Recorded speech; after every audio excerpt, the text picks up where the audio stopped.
En direct sur l'île Mode. Shalom à toutes et à tous, on se retrouve comme chaque vendredi avec le Rav Yehuda Ben Ishai de la communauté Emunah Shkema pour le cours de Parashat Shavua comme chaque semaine. Et vous êtes toujours présents malgré qu'on est en pleine période de vacances et le Rav Ben Ishai également nous fait le plaisir et l'honneur de continuer les cours malgré les périodes de vacances. Et aujourd'hui, je crois qu'on va parler de la Parashat Vaïtranan mais également de Tou B'Av, cette journée particulière, et d'un thème qui est très cher au Rav Ben Ishai, le thème du Tov, le thème du bien, Bechavod Arav. Et je rappelle que vous pouvez toujours faire une Hagdasha, c'est-à-dire faire une dédicace, dédier un cours pour la mémoire de quelqu'un, si vous le désirez, vous pouvez le faire. Toda Rabba Arav, Bechavod. Toda Rabba, Chag Sameach, Tou B'Av, Chag Sameach. Alors, Aaron a bien deviné, je vais parler du Tov. Et aujourd'hui, Tou B'Av, on est exactement 45 jours avant la création de l'homme. On est aujourd'hui le jour de Tou B'Av, on est 45 jours avant Rosh Hashanah.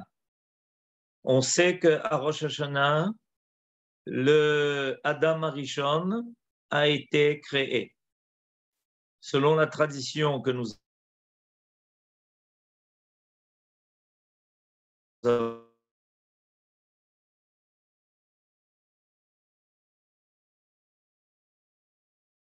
alors, pourquoi c'est tellement important de le savoir? Parce que précisément la valeur numérique du mot Adam, qui veut dire l'homme, est de 45. C'est-à-dire qu'aujourd'hui, à Tou B'Av, on a les 45 jours qui précèdent la création de l'homme qui a pour valeur numérique 45. Je vous lis le dernier verset du premier chapitre, le premier chapitre de Bereshit. Vayar Elohim et kol asher asa v'hine tov me'od. Vayere vayiboker yom hashishi. Exactement le jour où nous nous trouvons aujourd'hui. Aujourd'hui, nous trouvons Yom HaShishi. Et qu'est-ce qu'il est marqué? Que Akadosh Baruch Hu a fait le constat, Vayar Elohim, Dieu a vu, a constaté, et kol asher asa, tout ce qu'il a fait, veine tov me'od.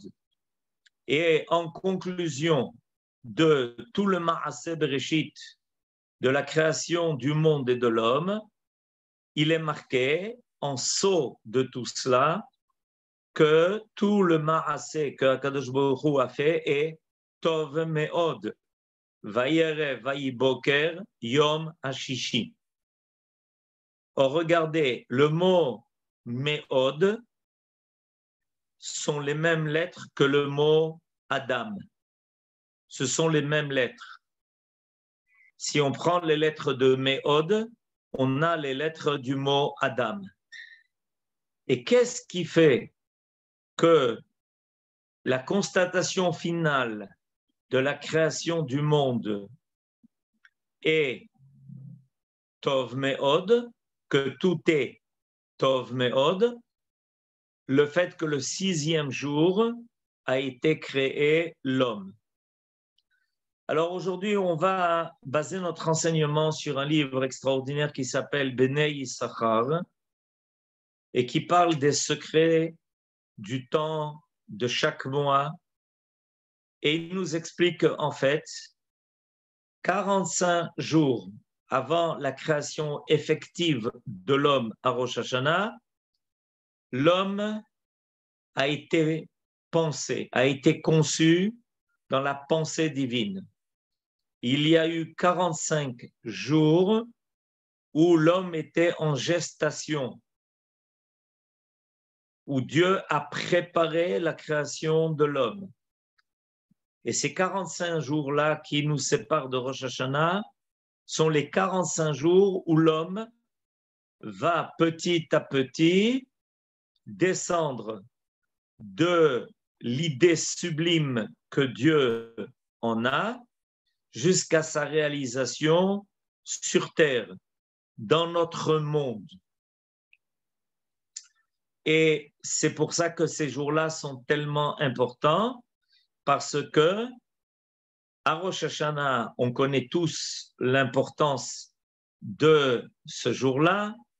On va rappeler dès le début de Elul que nous avons un mois pour nous y préparer, c'est dans pas longtemps, c'est exactement dans 2 semaines.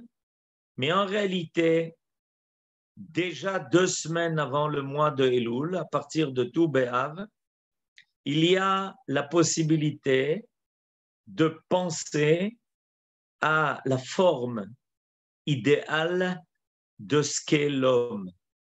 L'homme peut reprendre ce qu'il est et retrouver l'idée première, l'idée dans son idéal le plus élevé de ce que doit être l'homme.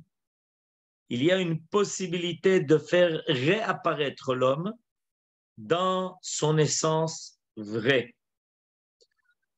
Or, il se trouve que le jour de Tou B'Av, donc que j'ai mis maintenant en relation avec l'idée de la conception même de l'homme, est un jour qui est défini dans la Gemara, dans le traité de Ta'anit, comme un jour de Yom Tov. En effet, dans le traité de Ta'anit, il est marqué à la page 30, Lo hayu yamim tovim le Israël que tu be'av vecheyom kippurim. Le peuple d'Israël n'a pas connu de yamim tovim comme tu be'av qui ressemble à Av, c'est qui ressemble à Kippurim. Alors, la Gemara dit Yom Kippourim, je comprends. Pourquoi? Parce que Yom Kippourim est le jour du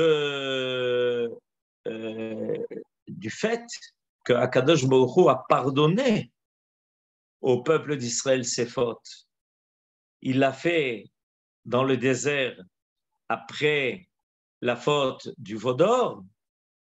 Et Moshe Rabbeinu est réapparu le jour de Yom Kippourim avec les deux tables avec les 2 commandements.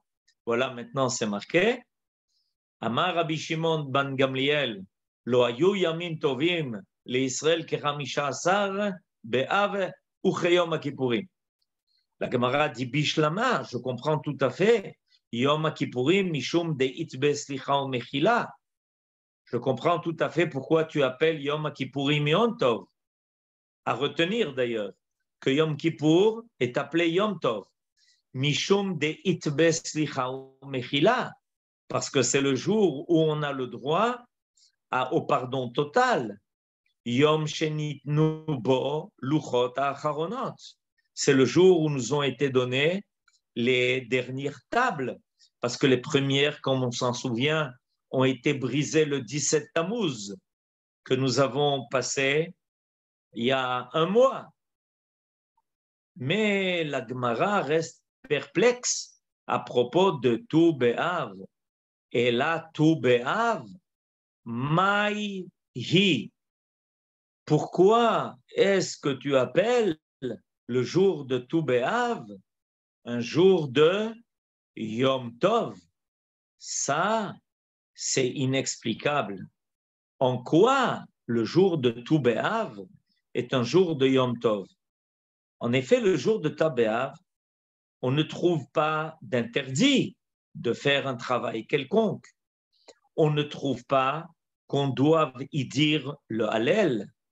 On ne trouve pas qu'on a peut-être à dire Alanissim, comme on peut remarquer dans les différentes fêtes de notre calendrier. Il y a des Yamim Tovim où on dit le Hallel, il y a des Yamim Tovim où on dit Alanissim. Le jour de Yom Kippourim, on a entendu la raison. Donc, on veut essayer de comprendre, en fait, pourquoi appeler, pourquoi dénommer le jour de Tu B'Av, c'est-à-dire aujourd'hui, comme étant Yom Tov. Lo hayu yamim tovim, dans le sens simple. En quoi le jour de Tu B'Av est un Yom Tov? La réponse donnée par le Bnei Yissachar est que ce jour-là s'est passé des événements qui sont tous en rapport avec le Tov. Et d'une certaine façon, on va maintenant essayer de le voir ensemble, en rapport avec l'homme. Alors la Gemara va amener 5 raisons, pas moins que cela, qui vont justifier le fait que le 15 Av, c'est-à-dire aujourd'hui, rappelons-nous, Yom Shishi, Yom Hashishi, 15 Av, 45 jours avant la création effective de l'homme, qui a été créé Yom Hashishi, comme on l'a vu dans le verset précédemment. Ce jour qui va porter le qualificatif de Tov Me'od. Et la Gemara ne trouve pas moins de 5 raisons qui justifient l'application du mot Yom Tov au 15 Av. Alors on va voir dans la Gemara qui nous a été présentée auparavant les 5 raisons, les 5 causes de l'appellation de ce jour comme étant Yom Tov. Alors qu'est-ce que nous avons? Alors dans un premier temps, on a la première raison qui nous est donnée, Utru Shvatim Lavo Ze Bazé. Ça, c'est la première raison qui est donnée. Ça se trouve juste un peu auparavant le texte que Aaron nous a présenté. Là, on a déjà en face de nous dans le texte présent sur l'écran la deuxième cause. La première cause, Utru Shvatim Lavo Ze Bazé. J'explique brièvement de quoi il s'agit. Jusque à l'entrée en Eretz Israël, la conquête d'Eretz Israël et la distribution du pays d'Israël entre les tribus, on n'avait pas le droit de se marier d'une tribu à l'autre.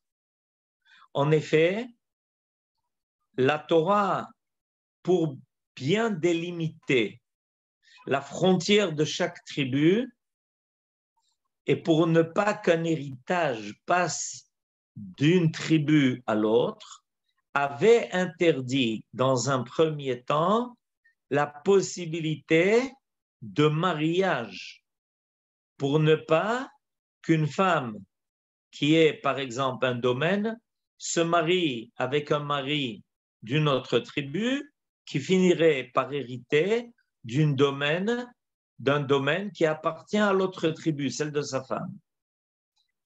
Vous comprenez que c'est quelque chose qui limite énormément cette situation-là.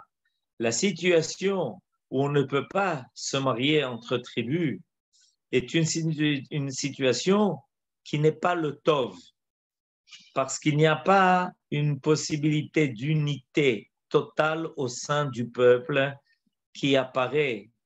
Il y a une frontière qui est dressée entre les tribus. On ne peut pas circuler d'une tribu à l'autre.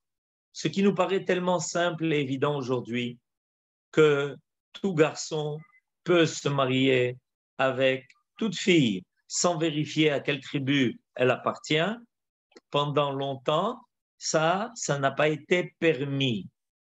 Il y avait donc quelque chose qui encore limitait un sentiment d'appartenance à un seul et même peuple. Ce sentiment-là, il a été libéré le jour du 15 Av. Et la deuxième cause, elle est présentée maintenant sous nos yeux. Amar Rav Yosef, Amar Rav Nachman, je vous lis ce qui est marqué. Yom Sheutar Shevet Binyamin, Lavo Bekahal. Sheneemar, comme il est marqué dans le livre des juges Shoftim, Veish Israël Nishba Bamitzpe Lemor, Ish Mimenu Lo Iten Bito le Binyamin Leisha. Alors j'explique.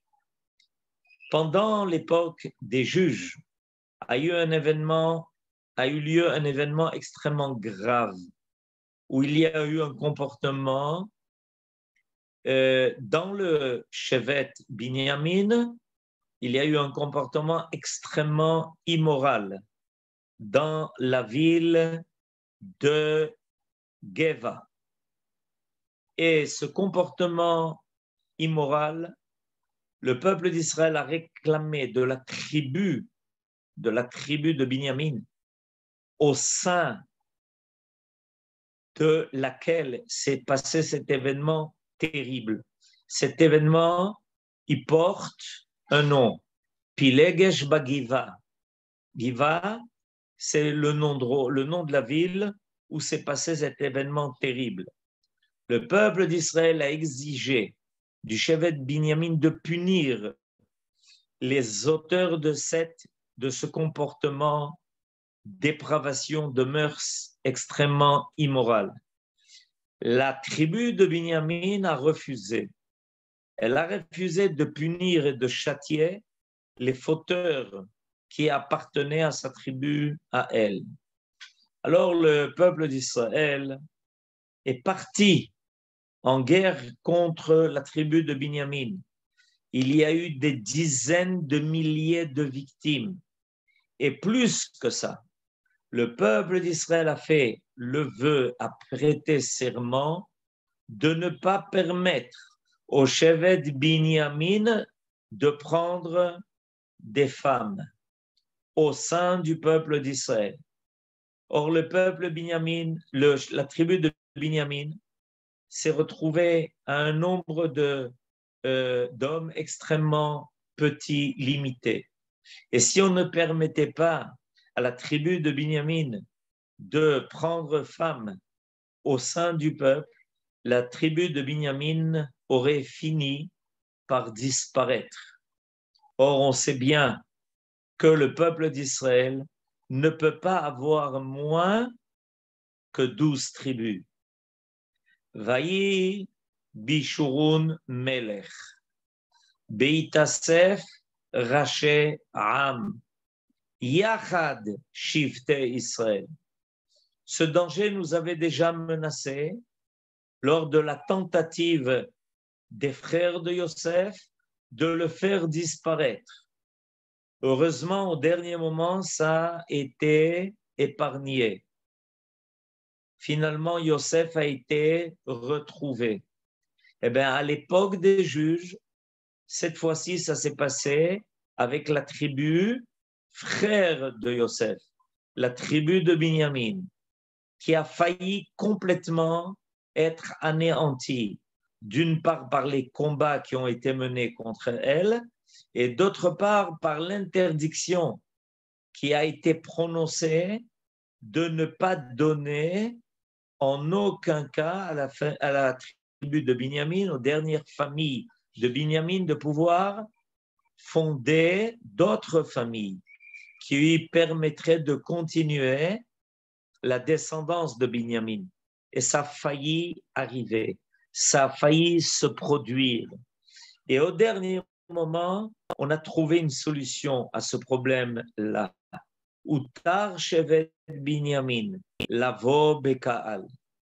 Si on fait le lien entre les deux causes, les deux premières causes qui marquent Tou B'Av, on s'aperçoit qu'il s'agit à peu près de la même chose, c'est-à-dire de la capacité de prolonger le peuple d'Israël à travers des familles, c'est-à-dire la capacité de continuer la vie, la capacité de se reproduire et de continuer l'éternité d'Israël.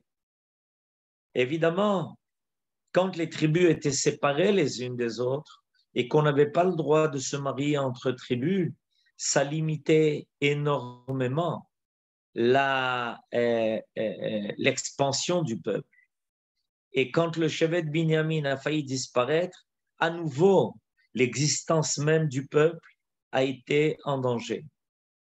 En Israël, le fait de se marier, de construire des familles, de donner vie, fait partie de la définition même du Tov. On a 2 versets qui nous prouvent cela. Lo Tov, Heyot Adam Levado. Ça a été dit déjà à propos de Adam Rishon.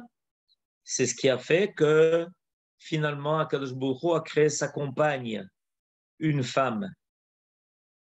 Et on a un verset dans les Proverbes, Matzah Isha, Matzah Tov. Dans le livre de Michelet, au chapitre 18, la femme est appelée le Tov. Alors, rappelons-nous, on a dit que le jour de Tou B'Av a été conçue l'idée de l'homme. Concevoir l'idée de l'homme, ce qui fait que maintenant, l'ensemble de la création porte le cachet de Tov Meod et réclame obligatoirement l'idée du Tov, du fait que l'homme soit complété par sa femme, par sa compagne. Et grâce à elle, ensemble, ils peuvent procréer et donner vie et continuer l'idée de l'éternité d'Israël.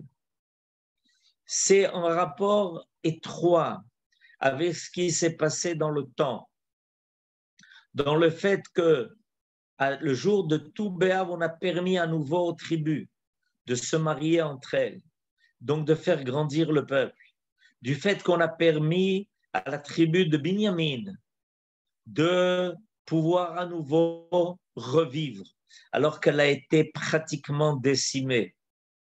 Et voilà qu'à nouveau le peuple d'Israël va connaître unité et aussi espoir.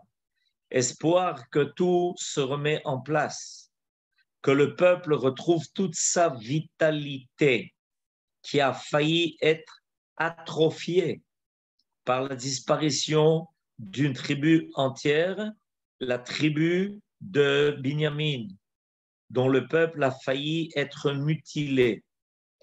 Alors voilà, le jour de Tou B'Av est donc le jour de l'apparition du Tov. Il y a encore une autre cause qui fait que le jour de Tou B'Av est appelé Yom Tov. La Gemara nous enseigne dans le traité de Ta'anit que c'est le jour où, ce jour-là, regardez, c'est marqué, Amar Rabba Bar Bar Chana, Amar Rabbi Yochanan, Yom Shekalu Bo Mete Midbar. C'est le jour où ceux qui mouraient dans les déserts ont arrêté de disparaître. En effet, après la faute des explorateurs, a été décrété sur la génération du désert, a été décrété de disparaître. Toute cette génération qui est sortie d'Égypte a été décrété sur elle de disparaître.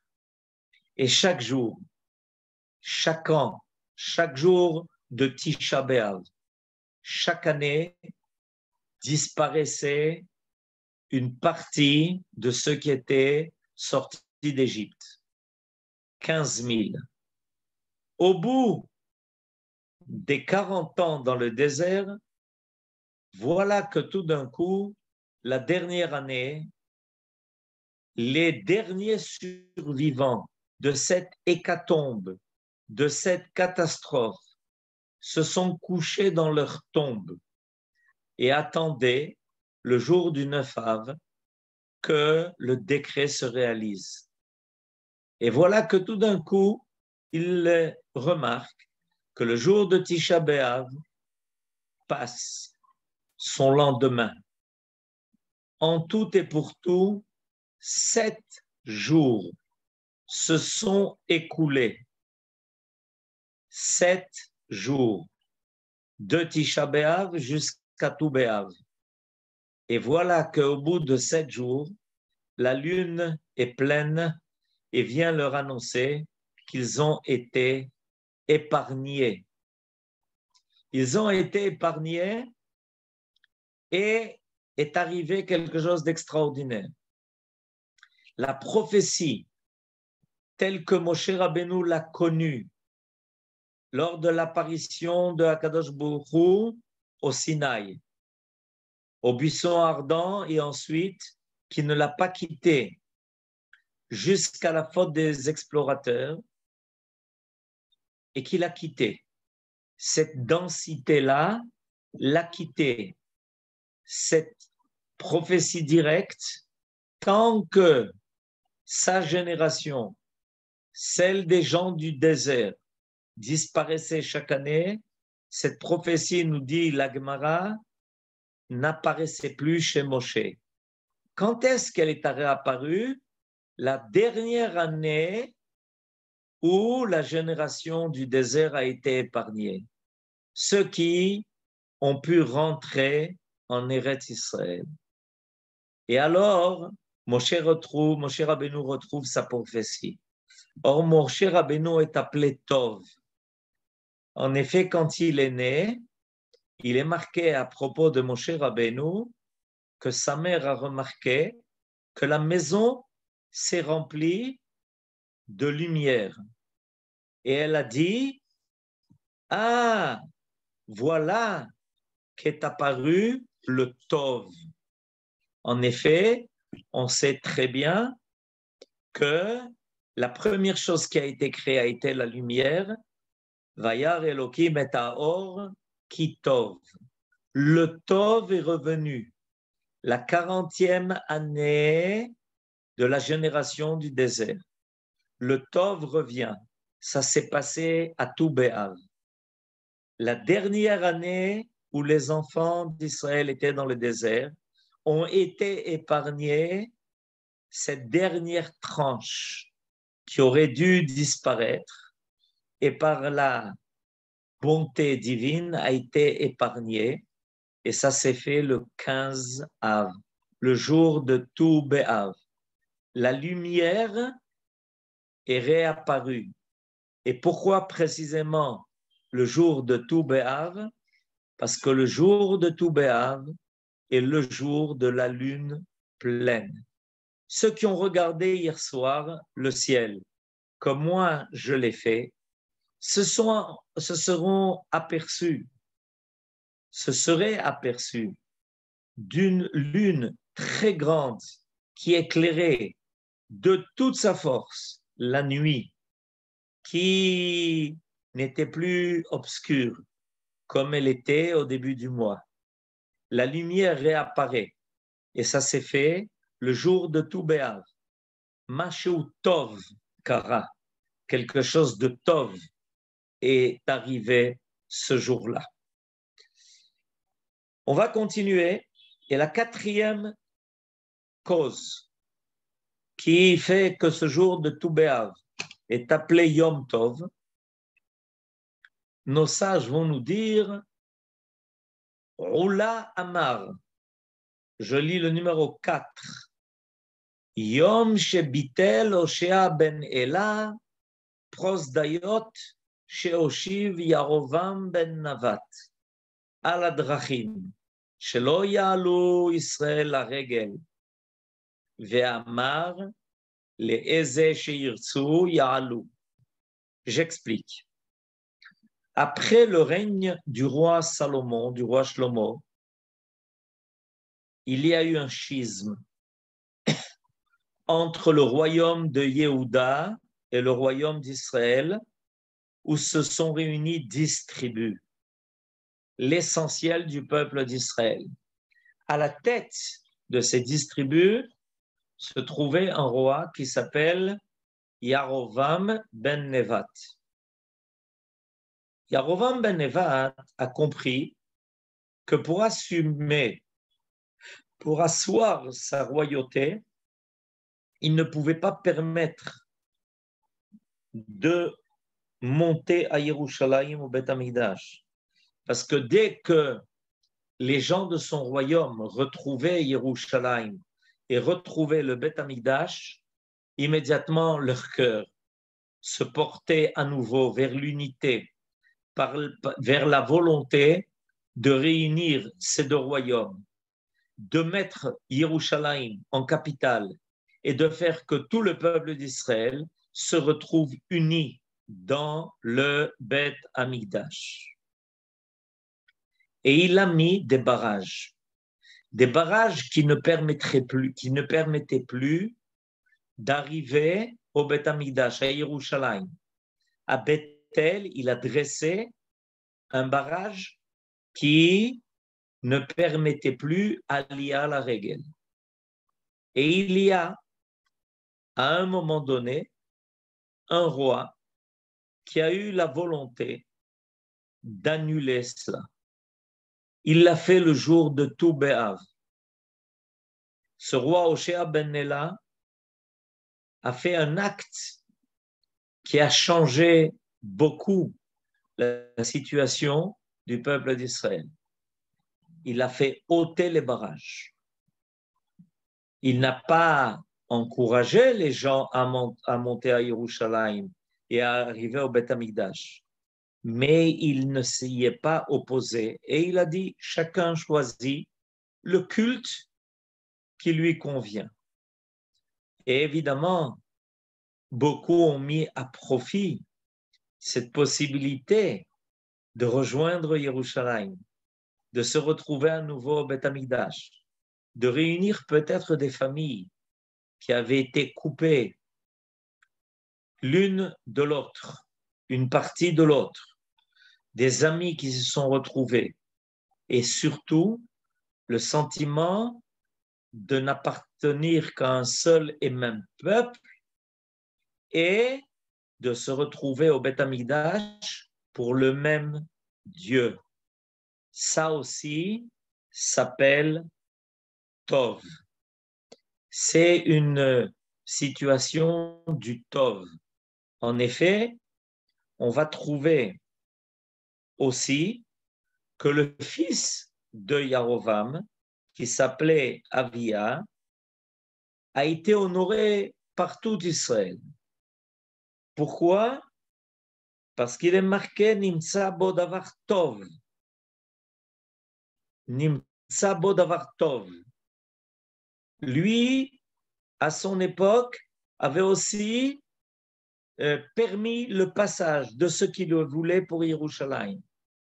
Le Beth Amikdash est appelé le Tov. La possibilité d'arriver au Beth Amikdash et la possibilité d'arriver au Tov. Le Beth Amikdash représente le Tov, le sanctuaire, le temple et l'apparition du Tov.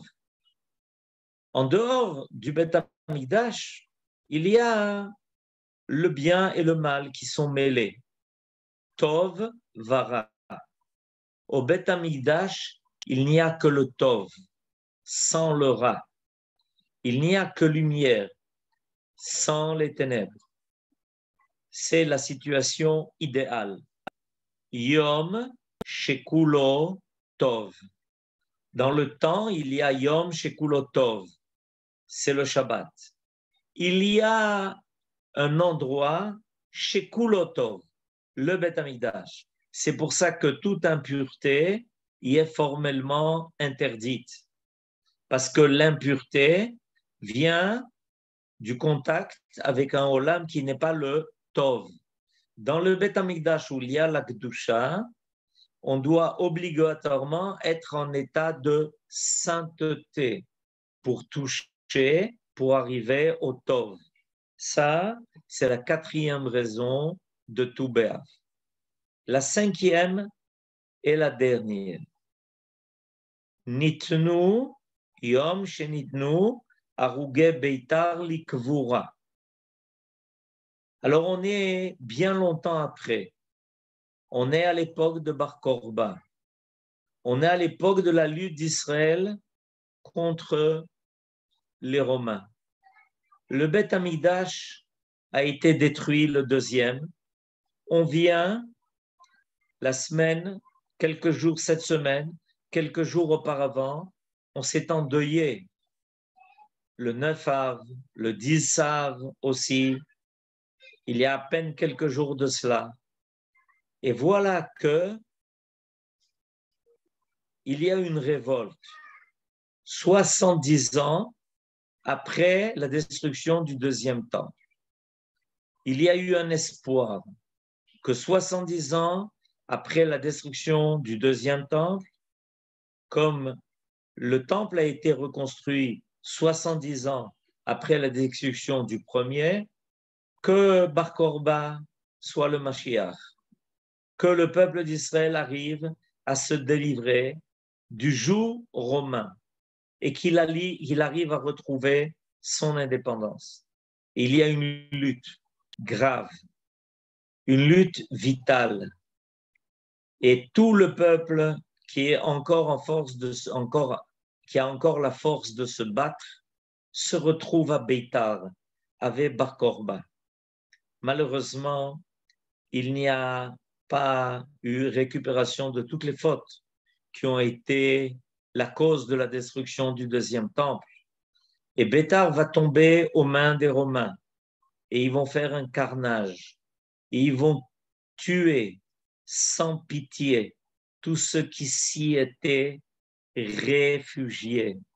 Le sang va couler comme un fleuve jusqu'à la mer. Et les Romains ils empêchent d'enterrer les morts. Ils veulent qu'ils se décomposent au soleil, comme ils avaient l'habitude de le faire avec leurs esclaves. Et voilà que le miracle se produit. Les corps de ceux qui ont été tués à Beitar restent intacts, malgré les jours et les jours et les jours qui passent. Et finalement, le peuple d'Israël va recevoir la permission d'enterrer ces morts qui sont restés intacts, comme des graines qui vont être déposées en terre pour réapparaître longtemps après. Ces graines de la révolte contre les Romains, ces graines de la révolte pour la liberté, ces graines pour retrouver l'indépendance et le Beth Amikdash. Ces graines ont été plantées en terre et elles reparaissent, cette fois-ci avec encore beaucoup plus de force. Quand est-ce que ces graines ont été mises en terre? Le 15 Av, nous dit la Gemara. Extraordinaire.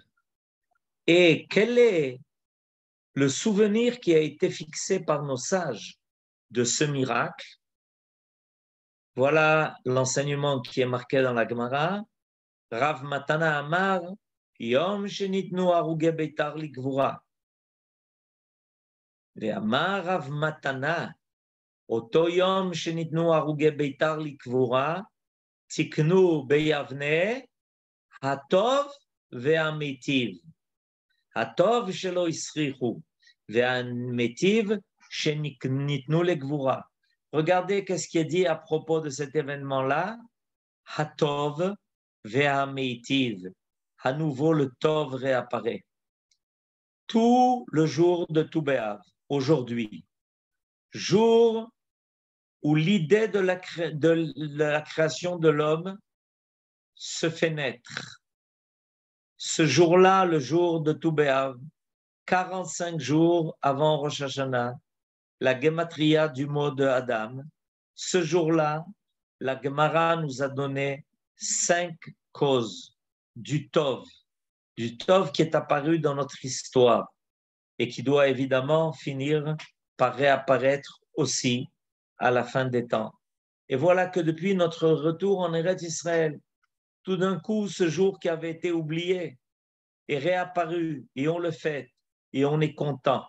Surtout que ce jour-là va nous faire entrer de plein pied dans le Shabbat de Nachamu, le Shabbat de la consolation, le Shabbat où on va se réjouir que Dieu, bien qu'il nous ait punis sévèrement pour nos erreurs du passé, nous fait comprendre qu'il ne nous a jamais oubliés et qu'il veut maintenant nous réconforter en nous permettant de nous retrouver à nouveau sur notre terre en vue de la construction du Beth Amidash, si Dieu veut. Amen. Ken Yehi Ratzon. Je souhaite à tous et à toutes et Shabbat Shalom et Chag Tu B'Av Sameach. Amen. Ken Yehi Ratzon. Amen. Toda Rabba. Merci beaucoup, Rav Ben Ishai. Et Birshut Harav, je rajouterai un enseignement que j'ai entendu hier, c'est que tous les tovs dont vous avez parlé sont toujours des tovs qui viennent en fait après quelque chose de négatif en fait. C'est pas comme par exemple à Shavuot ou par exemple à Sukkot, on a un bien, bon, on a reçu la Torah, on est joyeux, mais c'est toujours une situation négative comme Pilegesh Bagiva ou le fait qu'on ne pouvait pas arriver au temple et finalement on a ce tov qui est le renversement d'une situation. C'est aussi intéressant comme sujet, non, Rav? Complément génial et qui évidemment apparaît tous ces enseignements de la Gemara qui exactement veulent nous faire toucher à cela, la reconstruction après la destruction. Et hier, de ma communauté, un jeune garçon qui s'appelle Dan, a dit quelque chose de très beau. Le jour de Tu B'Av, c'est le jour où on fait des shidduchim. C'est marqué dans la Mishnah. Bnot Yerushalayim, yotzot lachul b'mecholot, bekle lavan. Et en fait, c'est un peu comme si on avait droit au Sheva Brachot. Depuis le jour de Tisha B'Av jusqu'à Tu B'Av, on a 7 jours. Sheva Brachot, les 7 jours de Simcha, qui nous permettent d'arriver à cette joie pleine et cette lune pleine. Amen, Ken Yehi Ratzon. Amen, Toda Rabba, merci beaucoup, Rav Ben Ishai. On va écouter Nachamo Ami de Yitzhak Meir et vous pouvez bien sûr ouvrir vos micros. Shabbat Shalom à tous. Merci beaucoup, c'est très Shabbat intéressant. Shalom, Toda Rabba. Shabbat Shalom, Shabbat Shalom. Shabbat Shalom. Shabbat Shalom. Shabbat Shalom לכולם. Shabbat Shalom. Shabbat Shalom.